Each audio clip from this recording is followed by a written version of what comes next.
बिस्मिल्लाहिर्रहमानिर्रहीम। आप देख रहे हैं मेरा यूट्यूब चैनल और फेसबुक पे लीगल्स। बात करेंगे कमसन मगविया के मुकदमे के हवाले से। लाहौर के अंदर आज दो प्रोसीडिंग्स थी। लाहौर के अंदर जो प्रोसीडिंग्स हुई हैं वो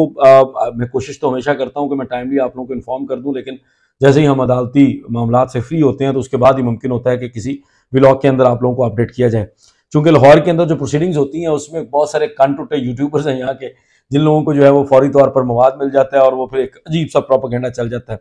अब उसमें अगर कोई वकील हो आगे से जो इसके ऊपर बात कर रहा हो तो फिर बंदा किसी को समझा भी सकता है, अदरवाइज जिन जिन लोगों को समझ नहीं आनी उनके साथ जो है वो दिमाग खपाया नहीं जा सकता। आज जी दो तरह के मुकदमात थे लाहौर के अंदर। एक वो कंसोलिडेशन की एप्लीकेशन, जो दो मुकदमात को इकट्ठा करने के लिए मैंने आपको बताया था कि मेरे हरीफ वकील जो हैं, जो मद मुकाबल हमारे वकील हैं अली जाफरी, उन्होंने दी थी कि दो मुकदमात को इकट्ठा कर दिया जाए। एक मुकदमा जिसके अंदर तकजीब निकाह का हमारी तरफ से दावा दायर हुआ, मुद्दई मुकदमा मेहदी अली काज़मी के ब्याह पर, और दूसरा जो उन्होंने बच्ची की तरफ से एक मुकदमा, जिसको मैं खुद साख्ता मुकदमा कहता हूँ, और मैं नहीं, हर बंदा जिसको भी हमने दिखाया वो मुकदमा खुद साख्ता ही कहलाता है, क्योंकि वो बच्ची के सिग्नेचर के बगैर है और बच्ची की मर्जी के बगैर है। और उसके अलावा उस मुकदमे के अंदर जो है वो एक माइनर के जरिए मुकदमा फाइल किया गया है, जो कि खिलाफ कानून है। हमारा जो कानून जो इस वक्त राइजुल वक्त है उसके मुताबिक जो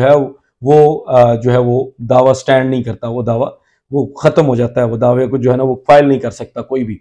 आज दोनों प्रोसीडिंग्स थी। जो बच्ची की तरफ से वालदैन के खिलाफ दावा दायर किया गया था उसकी भी प्रोसीडिंग थी, जो कि एक सिविल जज यासर राना साहब के पास थी, और दूसरी प्रोसीडिंग डिस्ट्रिक्ट एंड सेशन जज लाहौर के पास थी।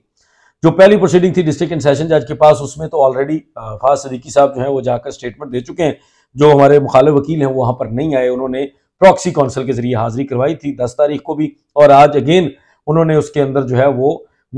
डेट ले रहे थे बिला वजह, जिसके अंदर कोई रीजन की जरूरत नहीं है। हमने खैर अपनी हाजिरी करवा दी और हमने बता दिया कि चूंकि एक मुकदमा हमने वापस ले लिया और कराची के अंदर फाइल करने हैं, और दूसरा मुकदमा जो है वो एक ही रह गया है, तो उस एक मुकदमे को तो इकट्ठा नहीं किया जा सकता, एक मुकदमा ऑलरेडी एक ही जगह पे चलेगा।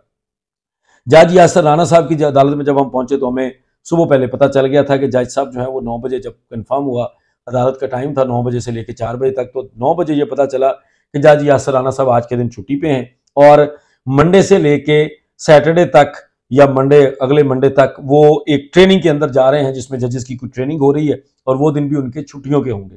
जिस पर हमें यह भी बताया गया अदालत की तरफ से कि आपकी हाजिरी करवाने के बाद दूसरी तरफ से जो वकील साहब हैं वो बार बार इस चीज़ पे इसरार कर रहे हैं कि हमें महीने डेढ़ की डेट दे दी जाए। हमने सिंध के अंदर जाकर भी पेश होना होता है, हमने कराची के अंदर जाकर भी वकालत करनी होती है, कराची में भी इस केस के अंदर जाकर ना हमने पेश होना है, तो लिहाजा हमें जो है ना वो एक महीने की डेट दे दें ताकि अगले महीने हम इसके ऊपर बहस कर सकें कि हमारा मुकदमा बनता भी है कि नहीं बनता। जिस पर हमने जो कोर्ट का स्टाफ था उनको बताया कि खबरदार, अब बिल्कुल इसके अंदर एक महीने की तारीख नहीं करेंगे। इस केस के अंदर उस दिन की तारीख होगी जिस दिन जज साहब दोबारा अवेलेबल है। आज जज साहब छुट्टी पे हैं, कोई मसला नहीं। आगे जज साहब हफ्ते 10 दिन के लिए फिर ट्रेनिंग के अंदर हैं, तो जब वो वापस आएंगे उस दिन की तारीख होनी चाहिए। जिस पर उन्होंने कहा जी कि वो वकील साहब तो बहुत गुस्से से कह के गए हैं, वो तो लड़ाई करने पे आ रहे थे और वो बार बार कह रहे थे कि नहीं, हमें महीने की तारीख चाहिए, हमें महीना चाहिए तैयार करने के लिए, हमें महीना चाहिए प्रोपेगेंडा करने के लिए। पर मैंने कहा कि नहीं भाई, हम ये ऐसे हम नहीं कर सकते। जिस पर दोनों पार्टीज का आपस में तय हुआ। पहले 2 बजे का टाइम रखा गया, उसके बाद 3 बजे का टाइम रखा गया, उसके बाद 3:45 पर जब मुझे अदालती अमले ने कहा कि सर हमने अब अदालत को बंद भी करना है, 4 बजे का टाइम है, जज साहब है नहीं, तो हम चाहते हैं कि अब हम छुट्टी की तैयारी करें, तो हमारे लिए क्या हुक्म है। तो मैंने कहा यार मैं तो बैठा हूं, मैं तो इंतजार कर रहा हूं, मैं तो बार बार आपके पास चक्कर लगा रहा हूं बाकी कामों से फ्री होके कि कब आएंगे वो मुखालिफ हमारे, ताकि हम लोग इकट्ठे खड़े होकर डिसाइड कर लें कि वो तारीख क्यों लेना चाहते हैं 1 महीने की, आखिर उनके पास क्या रीजन है। जो भी रीजन है उसको नोट कर लेते हैं और उसके बाद उनको तारीख दे देते हैं। अगर बहुत जरूरी उनकी जो रीजन होगी, वो सिंध के अंदर शायद उन्होंने वो इश्तिहार वाला केस जो है वो जल्दी लगवाना हो, अगर इस तरह की कोई चीज़ है तो कोई मसला नहीं, हम उनको जल्दी में रख लेते हैं मुकदमे को। जिस पर उन्होंने बताया कि जी उनके पास रीज़न तो कोई नहीं है, वो सिर्फ आके हमसे लड़ रहे थे, वो आके हम पे प्रेशर डाल रहे थे, और अब देखिए वो खुद नहीं आए। 3:45 पर मैंने खुद अदालत छोड़ी और 3:45 तक कोई बंदा, ना बंदे की ज़ात, ना मतलब ना वकील साहब खुद, ना वकील साहब का कोई एसोसिएट, ना वकील साहब का कोई मुंशी, कोई बंदा भी इस मुकदमे में वापस पलट कर नहीं आया। जिस पर हमने रीडर को ये कहा कि जिस दिन जज साहब ने वापस आना है 21 तारीख को, उससे अगले दिन की तारीख जो है उस मुकदमे में डाल दें। इससे ज़्यादा लंबी तारीख इस मुकदमे के अंदर नहीं डालनी,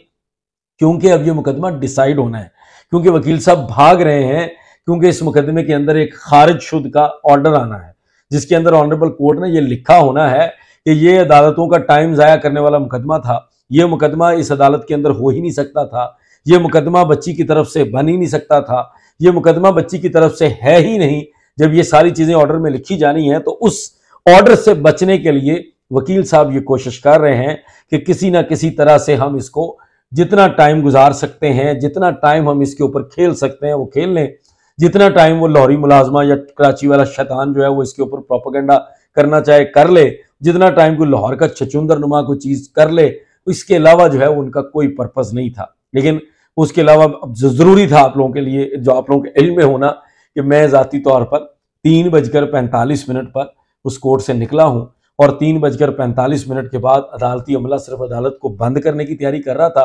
और उन्होंने कहा था कि हम इसमें 22 तारीख के लिए मुकदमा रख देंगे। कोई अली जाफरी नामी वकील, कोई उनका एसोसिएट, कोई उनका मुंशी, किसी किस्म का बंदा दोबारा नहीं आया। और उसके अलावा जो कोई कान टुटा होता है, कोई एक आध लाहौर के अंदर जो वीडियो बनाने की कोशिश करता है, वो भी वहाँ पे नज़र नहीं आया, क्योंकि उसको तो मैं चाहता था कि वो मुझे वहाँ पे नज़र आए, उसके साथ भी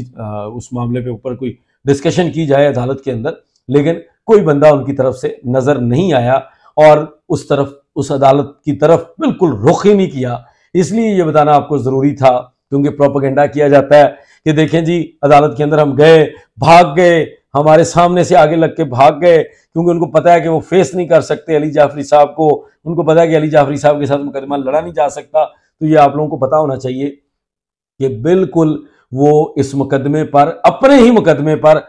ही मुकदमे को काबिल समात बनाने के ऊपर बहस करने से कासर हैं। जिन लोगों को इस मुकदमे के बारे में नहीं पता, थोड़ा सा उसका बैकग्राउंड दे दूं कि बच्ची की तरफ से वालिदैन के खिलाफ एक दावा दायर किया गया था 23 जुलाई को, जिस दिन हम बच्ची को लाहौर से कराची मुंतकिल कर रहे थे, उस दिन ये दावा दायर किया गया था और उस दावे के अंदर उनकी तरफ से डिमांड ये किया गया है कि बच्ची कह रही है कि मेरा निकाहनामा तस्लीम किया जाए, और पूरे दावे के अंदर कहीं पर बच्ची के सिग्नेचर नहीं है। वकालतनामा उससे एक दिन कबल ही बच्ची से उस मुबैना जो मुलाजमा यूट्यूबर है उसकी तरफ से साइन करवाया गया था। उसके अलावा इनके पास कोई डॉक्यूमेंट नहीं है जिसके अंदर बच्ची इनको अपना वकील कर रही हो, अपनी बच्ची इनको अपना वकील नॉमिनेट कर रही हो, इनको अपने रिप्रेजेंटेटिव बना रही हो, इनको गोहेड दे रही हो कि मेरे लिए कोई केस फाइल करें। तो ऐसा कुछ नहीं है। ये थी आज की प्रोसीडिंग। और दूसरी तरफ जो दो मुकदमात को इकट्ठा करने की एप्लीकेशन है वो ऑटोमेटिकली इन्फ्रक्चस होकर खारिज हो जाएगी। उसमें भी आज खुद जज साहब अवेलेबल नहीं थे, शायद ड्यूटी जज साहब कोई मुनासिब ऑर्डर फरमा दें या अगली तारीख पर उसके अंदर ऑर्डर फरमा देंगे। लाहौर के अंदर एक ही मुकदमा पेंडिंग है और वो मुकदमा पेंडिंग इसलिए है कि अली जाफरी साहब आओ, अपने मुकदमे को काबिल समात बनाओ और आगे मुकदमे को चलाओ। और अली जाफरी साहब अपने मुकदमे को काबिल समात करार दिलवाने के लिए बहस से भाग रहे हैं, बहस के अंदर नहीं आ रहे। ये आप लोगों के सामने ज़रूर ये फैक्ट्स होने चाहिए और इन तमाम फैक्ट्स को ऑर्डर शीट जो कोर्ट की है, जो कोर्ट के फैसला जात हैं इसी केस के अंदर, छोटे छोटे जो ऑर्डर्स हैं वो इनको इंडोर्स करेंगे, वेरीफाई करेंगे, टेस्ट करेंगे कि जो बात हम कर रहे हैं वो ऑनरेबल कोर्ट भी यही कह रही है कि यार अली जाफरी साहब आओ, अपने मुकदमे को काबिल समात बनाओ और इसको मामले को आगे चलाओ। फर्दर जो भी डेवलपमेंट होगी वो आप लोगों के सामने ज़रूर रखेंगे। जो चीज़ें लाहौर के अंदर हैं उसमें ये आखिरी मुकदमा है, ये भी जब यहाँ से ख़त्म हो जाएगा तो उसके बाद लाहौर के अंदर कोई केस नहीं रहेगा। बहुत शुक्रिया। अस्सलाम वालेकुम।